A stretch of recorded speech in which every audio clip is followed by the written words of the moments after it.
سورۃ النساء مدنیہ 176 آیات 24 رکوعات۔ یہ مدنی سورہ ہے۔ نساء امرأۃ کی جمع ہے، جس کے معنی عورتوں کے ہیں۔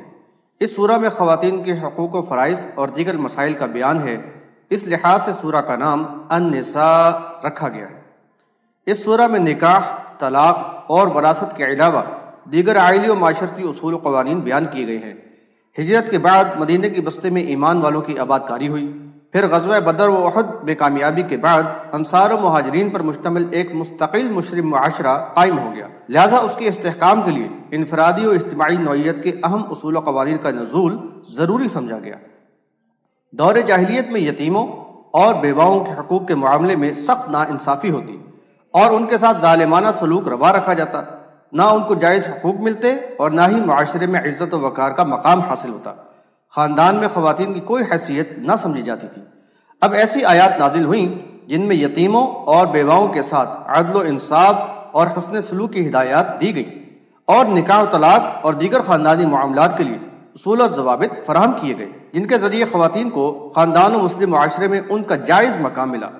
وراثت کے جامع قوانین عطا کیے گئے، صلہ رحمی پر زور دیا گیا، والدین، رشتہ داروں اور پڑوسیوں سے حسن سلوک کی تلقین کی گئی، تعدد ازواج یعنی کئی بیویاں رکھنے کی رخصت تو دی گئی، لیکن اس کو عدل و مساوات کی شرط کا پابند کر کے ہمیشہ کے لیے اہل ایمان کی معاشرتی زندگی کے لیے ایک انتہائی مفید ضابطہ بنا دیا گیا۔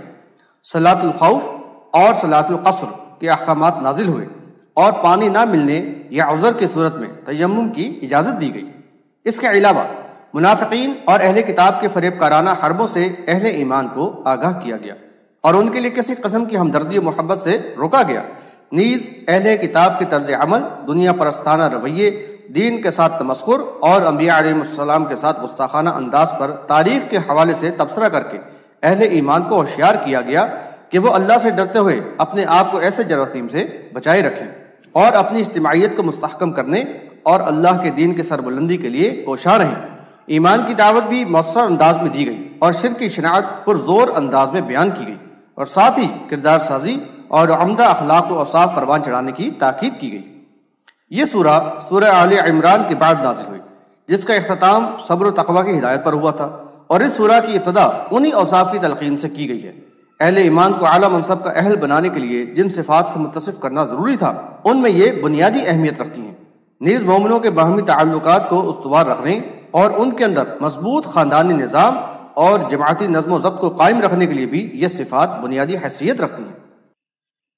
اعوذ باللہ من الشیطان الرجیم۔ پناہ مانگتا ہوں میں اللہ کی شیطان مردود کے شر سے۔ بسم اللہ الرحمن الرحیم۔ اللہ کے نام سے جو بڑا مہربان نہایت رحم فرمانے والا ہے۔ یا ایھا الناس اتقوا ربکم الذی خلقکم من نفس واحدۃ وخلق منها زوجها وبث منهما رجالا كثيرا ونساء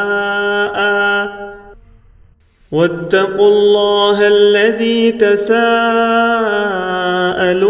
به والأرحام إن الله كان عليكم رقيبا۔ اے لوگو، اپنے رب سے ڈرو جس نے تمہیں ایک جان سے پیدا کیا اور اسی سے اس کا جوڑا بنایا، اور ان دونوں سے بہت سے مرد اور عورتیں پیدا کر کے پھیلا دیے، اور اس اللہ سے ڈرتے رہو جس کا واسطہ دے کر تم ایک دوسرے سے حق طلب کرتے ہو، اور صلہ رحمی کے معاملہ میں بھی اللہ سے ڈرتے رہو، یقیناً اللہ تم پر نگراں ہے۔ حاشیہ نمبر 1۔ نفس واحدۃ یعنی ایک جان سے مراد پہلے انسان ابو البشر آدم علیہ السلام ہے، جن کی تخلیق کا ذکر قرآن میں متعدد مقامات پر کیا گیا ہے۔ ملاحظہ ہو الحجر آیت نمبر 26، المؤمنون آیت نمبر 12، السجدہ آیات 7 تا 9۔ اللہ تعالیٰ نے مٹی کا پتلا بنایا، پھر اسے ٹھیک کر کے اس میں روح ڈال دی، حوالہ سورۃ السجدہ آیت نمبر 9۔ پھر آدم علیہ السلام کی پسلی سے ان کا جوڑا یعنی حوا کو خلق فرمایا، جیسے کہ آیت میں بیان کیا گیا ہے۔ صحیح بخاری میں ابو ہریرہ رضی اللہ عنہ کی روایت ہے کہ عورتوں کے ساتھ اچھا سلوک کرو، کیونکہ عورت کو پسلی سے پیدا کیا گیا ہے اور پسلی میں سب سے زیادہ کجی اوپر والا حصہ میں ہوتی ہے۔ اگر تم اس کو سیدھا کرنے لگو گے تو اسے توڑ دو گے، اور اگر یوں ہی چھوڑ دو گے تو وہ ٹیڑھی رہے گی، لہٰذا تم عورتوں کے ساتھ اچھا سلوک کرو۔ وہ حوالہ بخاری کتاب الانبیاء علیہ السلام، باب قول اللہ تعالی وَإِذْ قَالَ رَبُّكَ لِلْمَلَائِكَةِ۔ صحیح مسلم کتاب الرضاع کے بعض ابواب میں بھی خواتین کے ساتھ حسن سلوک پر کچھ روایات ہیں۔ حاشیہ نمبر 2، آدم علیہ السلام و حوا کو زمین پر بھیجا اور ان سے نسل انسانی کو چلایا۔ یہاں اس اہم حقیقت کو واضح کیا گیا ہے کہ بنی نوع انسان ایک مرد اور ایک عورت کی اولاد ہیں، اس لحاظ سے ایک خاندان و کنبہ کے رشتہ میں منسلک ہیں۔ البتہ معاشرتی تقاضوں اور حقوق و فرائض کی پہچان کے لیے ان کو خاندانوں اور قبیلوں میں منقسم کیا گیا ہے۔ اس بات کو مد نظر رکھتے ہوئے انسانوں میں ایک دوسرے کے لیے الفت و مودت اور ہمدردی کا جذبہ ہونا چاہیے۔ دوسرے یہ کہ بحیثیت انسان سب برابر ہیں، البتہ عزت و تکریم کا معیار تقوی ہے، بحوالہ سورۃ الحجرات آیت نمبر 13۔ حاشیہ نمبر 3، ارحام جمع ہے رحم کی، رشتوں کو جوڑے رکھنا اور قریبی رشتہ داروں کا خیال رکھتے ہوئے ان کے حقوق ادا کرتے رہنا صلہ رحمی کہلاتا ہے، اور رشتوں کو توڑنا قطع رحمی۔ یہاں صلہ رحمی کا حکم دیا گیا ہے اور اللہ سے ڈرتے ہوئے قطع رحمی کی روش سے باز رہنے پر زور دیا گیا ہے۔ قرآن کی متعدد آیات میں صلہ رحمی کی تاکید ہے، ملاحظہ ہو سورۃ النساء آیت نمبر 36 اور رعد آیت نمبر 21 اور 25، اور بکثرت احادیث میں اس پر زور دیا گیا ہے۔ یہاں اختصار کے پیش نظر چند روایات پیش کی گئی ہیں۔ نمبر 1، ابو ہریرہ رضی اللہ عنہ سے روایت ہے کہ نبی صلی اللہ علیہ وسلم نے فرمایا کہ رحم رحمان سے ملی ہوئی ایک شاخ ہے۔ اللہ تعالیٰ نے فرمایا کہ جو تجھ سے ملے میں اس سے ملتا ہوں، اور جو تجھ سے قطع تعلق کرے میں اس سے قطع تعلق کروں گا، بحوالہ بخاری کتاب الادب، باب من وصل وصلہ اللہ۔ نمبر 2، جبیر بن مطعم رضی اللہ عنہ سے روایت ہے کہ نبی صلی اللہ علیہ وسلم نے فرمایا کہ قطع رحمی کرنے والا جنت میں داخل نہ ہوگا، بحوالہ بخاری کتاب الادب، باب اسم القاطع۔ نمبر 3، ابو ہریرہ رضی اللہ عنہ سے روایت ہے کہ نبی صلی اللہ علیہ وسلم نے فرمایا کہ جو یہ پسند کرے کہ اس کے رزق میں فراخی ہو اور اس کی عمر دراز ہو تو اسے چاہیے کہ وہ صلہ رحمی کرے، بحوالہ بخاری کتاب الادب، باب من بسط لہ فی الرزق، اور مسلم کتاب البر والصلہ، باب صلۃ الرحم۔ بلا شبہ انسانی معاشرہ کی فلاح اور کامیابی کا دار و مدار مضبوط خاندانی نظام پر ہے، جو عمدہ باہمی تعلقات، صلہ رحمی اور جذبہ اثار الانفاق کے بغیر ممکن نہیں۔ اسی لیے اسلام میں اس معاشرتی پہلو کو کلیدی حیثیت دی گئی ہے۔ صلہ رحمی میں ماں باپ کے ساتھ حسن سلوک کو سب سے زیادہ اہمیت حاصل ہے۔ ایک شخص نے رسول اللہ صلی اللہ علیہ وسلم سے پوچھا کہ اے اللہ کے رسول صلی اللہ علیہ وسلم، میرے حسن سلوک کا کون زیادہ حقدار ہے؟ آپ صلی اللہ علیہ وسلم نے فرمایا تیری ماں۔ اس نے کہا پھر کون؟ آپ صلی اللہ علیہ وسلم نے فرمایا تیری ماں۔ اس نے کہا پھر کون؟ آپ صلی اللہ علیہ وسلم نے فرمایا تیری ماں۔ اس نے کہا پھر کون؟ آپ صلی اللہ علیہ وسلم نے فرمایا تیرا باپ، بحوالہ بخاری کتاب الادب، باب من احق الناس بحسن صحبہ، اور مسلم کتاب البر والصلہ والادب۔ مسلم کی دوسری روایت میں ہے رسول اللہ صلی اللہ علیہ وسلم نے فرمایا کہ غبار آلود ہو اس کی ناک۔ یہ الفاظ 3 مرتبہ کہے۔ پوچھا گیا کہ وہ کون ہے یا رسول اللہ؟ آپ صلی اللہ علیہ وسلم نے فرمایا کہ جس نے اپنے والدین میں سے ایک کو یا دونوں کو بڑھاپے میں پایا اور پھر جنت میں داخل نہ ہوا، بحوالہ مسلم کتاب البر والصلہ، باب بر الوالدین۔ قرآن و حدیث کی نظر میں صلہ رحمی بڑی نیکی ہے اور قطع رحمی سنگین جرم۔ یہ بات قابل عبرت ہے کہ مغربی معاشرہ اس کے فقدان کے سبب قسمہ پرسی کا شکار ہو چکا ہے، اور ہمارا مغربیت زدہ معاشرہ انہی کے نقش قدم پر گامزن ہے۔ وآتوا اليتامى أموالهم ولا تتبدلوا الخبيث بالطيب ولا تأكلوا أموالهم إلى أموالكم إنه كان حوبا كبيرا۔ اور یتیموں کو ان کے مال دے دو اور پاک سے ناپاک کو تبدیل نہ کرو، اور ان کے مال اپنے مالوں میں ملا کر نہ کھاؤ، بے شک یہ بہت بڑا گناہ ہے۔ حاشیہ نمبر 4، غزوہ احد میں بڑی تعداد میں اہل ایمان کی شہادت کے سبب بہت سے بچے یتیم ہو گئے اور ان کی کفالت اور ان کے مال و اسباب کی حفاظت کا مسئلہ سنگین شکل اختیار کر گیا۔ لہٰذا اس کے لیے فوری طور پر احکامات کا نزول ہوا اور اس بات کی تاکید کی گئی کہ یتیم بچے اور بچیاں جن رشتہ داروں کی زیر کفالت ہوں وہ نہ تو ان کا مال ناجائز طریقہ سے کھائیں اور نہ ان کے اچھے مال کو اپنے گھٹیا مال میں تبدیل کریں۔ یہ امانت میں خیانت ہے اور بہت بڑا گناہ۔ یہ بات بھی یاد رہے کہ بدیانتی اور خیانت سے حاصل کیا ہوا مال پوری معاش کو ناپاک کر دیتا ہے۔ وَإِنْ خِفْتُمْ أَلَّا تُقْسِطُوا فِي الْيَتَامَى فَانكِحُوا مَا طَابَ لَكُم مِّنَ النِّسَاءِ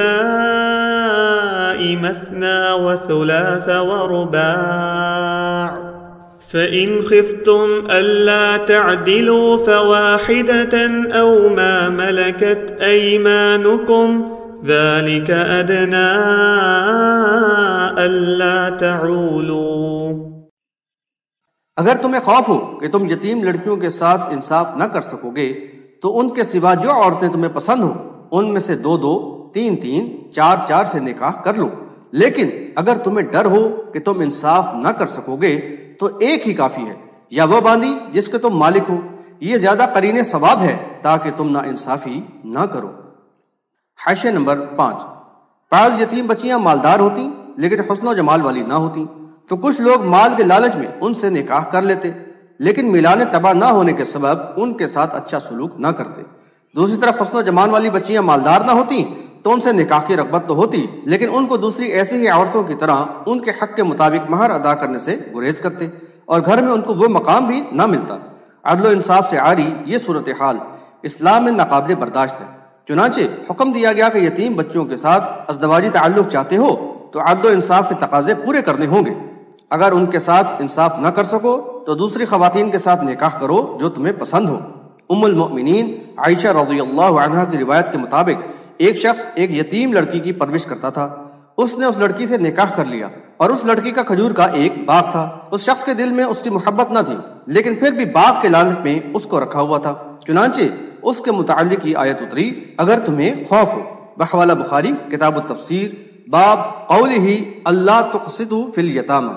اس وقت کے حالات اور ضرورت کے تحت ایک سے زیادہ بیویاں رکھنے کی اجازت بھی دی گئی، لیکن ساتھ ہی انصاف کا تقاضا پورا کرنے کی شرط لگا کر یہ واضح کر دیا گیا کہ اگر یکساں سلوک نہ کر سکو تو ایک بیوی پر ہی اکتفا کرو یا پھر ملک یمین یعنی باندی سے استفادہ کرو۔ حاشیہ نمبر 6۔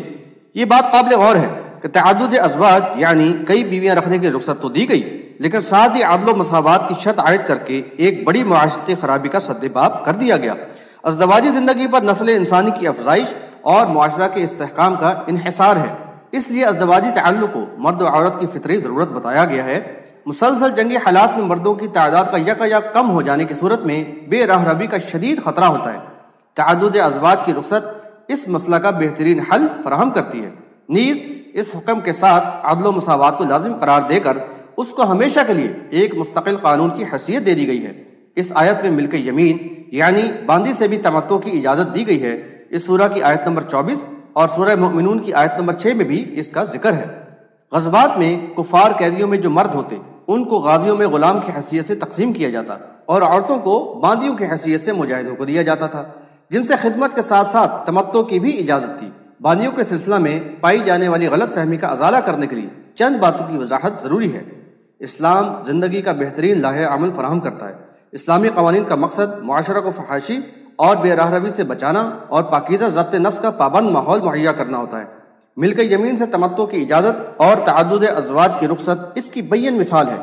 خیر القرون میں ان معاملات میں کتنی احتیاط برتی گئی اس کا اندازہ اس روایت سے کیا جا سکتا ہے، جس کا خلاصہ یہ ہے کہ غزوہ حنین کی فتح کے بعد بہت سے قیدی ہاتھ آئے۔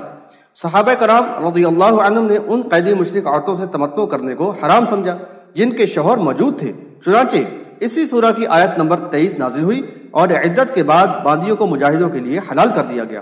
بحوالہ مسلم کتاب الرضاع، فتوحات کے بعد مال غنیمت کی طرح باندی اور غلام مجاہدوں میں تقسیم کر دیے جاتے، اور جو باندی جس مجاہد کو ملتی وہ اس کی منفعہ کی طرح صرف اسی کی ہوتی، کسی اور کا اس پہ کوئی حق نہ ہوتا۔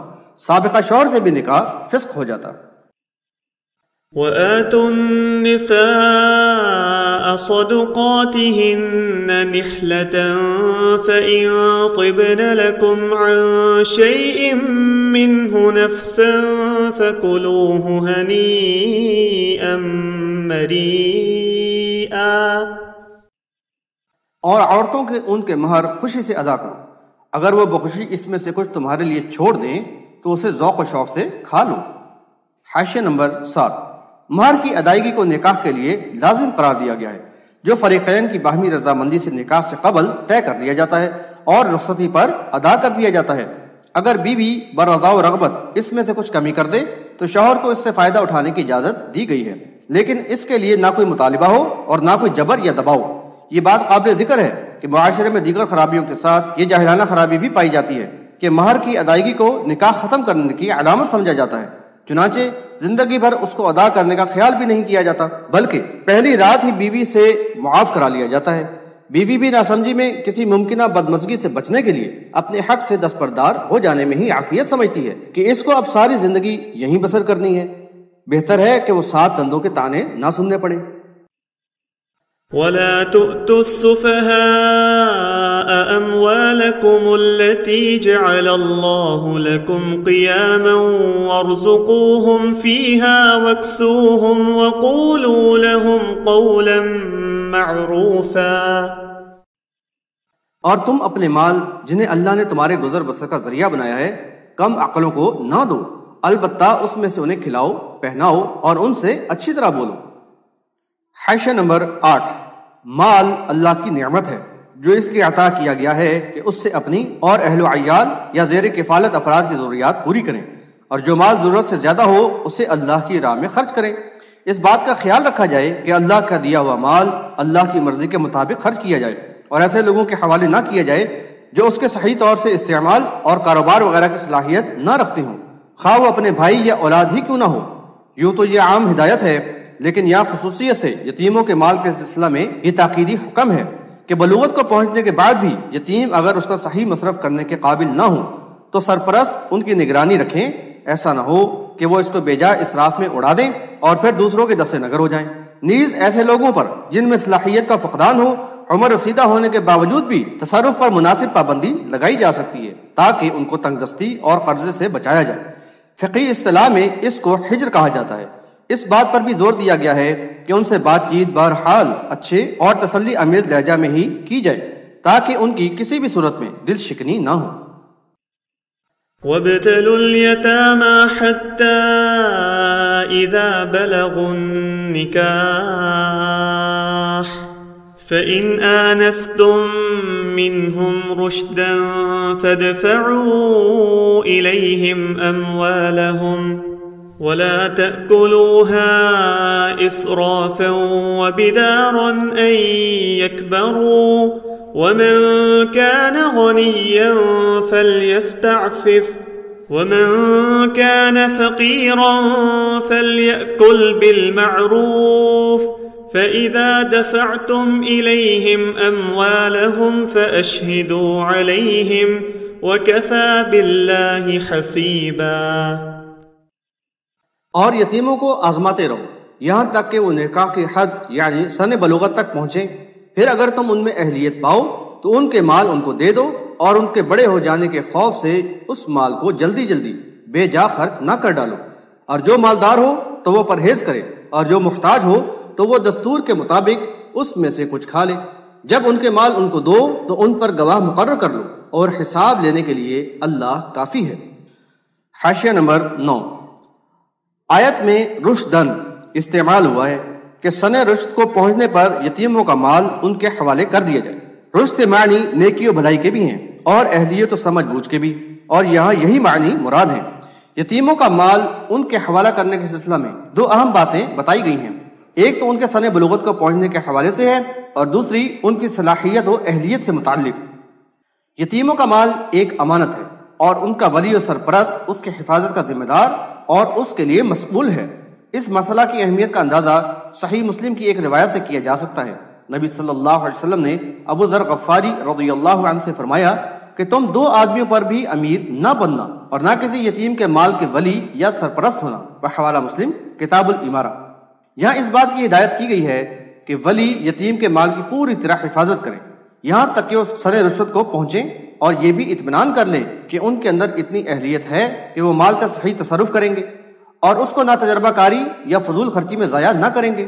ساتھ ہی لوگوں کو اس بات کی تنبیہ بھی کر دی گئی ہے کہ خیانت کی طرف مائل نہ ہوں اور یہ کوشش نہ کریں کہ یتیموں کا مال ان کے بالغ ہونے سے پہلے ہی جا بجا خرچ کر دیں یا فضول خرچی میں اڑا دیں۔ حاشیہ نمبر 10۔ ایمان والوں کو انصاف اور اعتدال کی راہ دکھائی گئی، ان کو بتایا کہ یتیم کا مربی یا سرپرست اگر مالدار ہو تو یتیم کے مال سے قطعاً کچھ نہ لے، اور اگر ضرورت مند ہو تو بطور حق خدمت ایک متوسط متعینہ رقم مقرر کر کے اعلانیہ لے لیا کرے، اور اپنے آپ کو اللہ کے یہاں جواب دہ سمجھتے ہوئے اس کا حساب رکھے، چوری چھپے خرد برد نہ کرے۔ یہاں لوگوں کی پکڑ سے اگر بچ بھی گیا لیکن اللہ کی پکڑ سے تو ہرگز نہ بچ سکے گا۔ بخاری نے کتاب التفسیر میں وَمَنْ كَانَ فَقِيرًا فَلْيَأْكُلْ بِالْمَعْرُوفِ کے تحت ام المؤمنین عائشہ رضی اللہ عنہا سے روایت کیا ہے کہ یہ آیت خاص یتیموں کے مال کے بارے میں نازل ہوئی ہے کہ ولی اگر نادار و فقیر ہو تو معروف طریقہ سے یتیم کے مال سے کچھ لے سکتا ہے۔ کتاب البیوع میں بھی وہ اس عنوان پر روایت لائے ہیں۔ حاشیہ نمبر 11۔ یہ بھی واضح کیا گیا کہ یتیموں کا مال گواہوں کی موجودگی میں واپس دیا جائے تاکہ کسی کو بدگمانی اور قیاس آرائی کا موقع نہ ملے اور آئندہ کے لیے ممکنہ فتنہ کا سد باب ہو جائے۔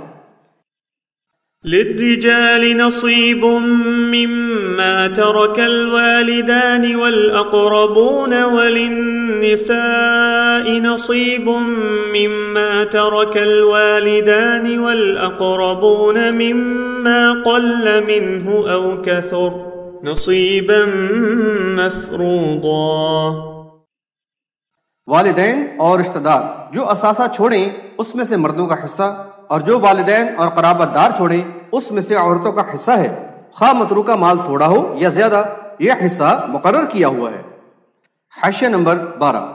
دور جاہلیت میں عورتوں اور چھوٹے بچوں کا وراثت میں حصہ نہ ہوتا تھا بلکہ عورتوں کو ترکہ میں ہی شمار کیا جاتا تھا۔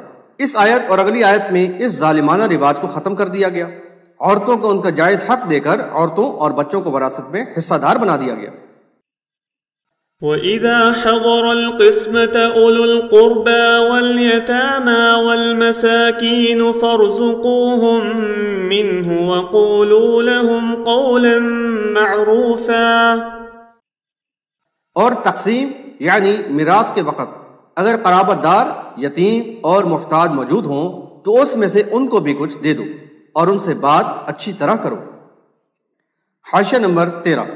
بظاہر تو یہی معلوم ہوتا ہے کہ آیت وراثت بحوالہ سورۃ النساء آیت نمبر 110 کے نزول کے بعد یہ حکم منسوخ ہو گیا، لیکن حقیقت یہ ہے کہ یہ ہدایت عمدہ اخلاق و احسان اور اعلیٰ ظرفی کے اصول پر مبنی ہے، اور اس کی تائید بخاری کی اس روایت سے ہوتی ہے جس کو عبداللہ بن عباس رضی اللہ عنہما نے روایت کیا ہے کہ یہ آیت وَإِذَا حَضَرَ الْقِسْمَةَ منسوخ نہیں ہوئی ہے بلکہ محکم ہے۔